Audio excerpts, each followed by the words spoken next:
Hey guys, today I'm going to show you how to change your currency in Odoo.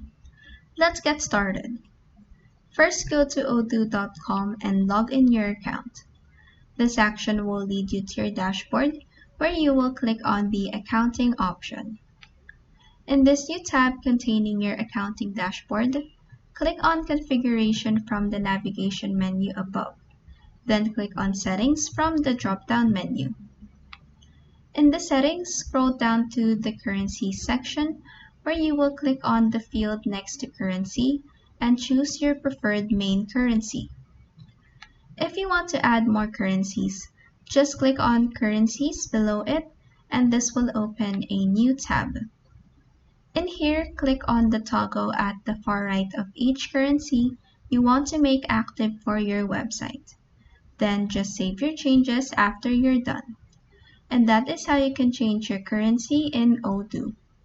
If this video helped you, please like and subscribe for more helpful tutorials.